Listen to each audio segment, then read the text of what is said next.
Hey everyone, welcome back. In this video, I'll show you how to use Browse AI for free in 2026.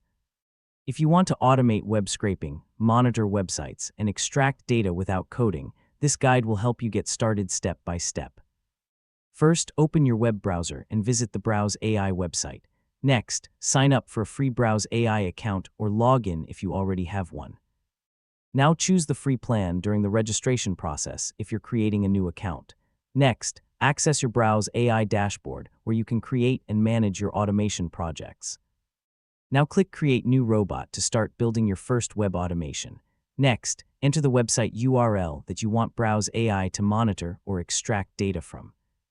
Now follow the on-screen instructions to train your robot by selecting the information you want to capture. Next, save your robot and run a test to make sure it extracts the correct data.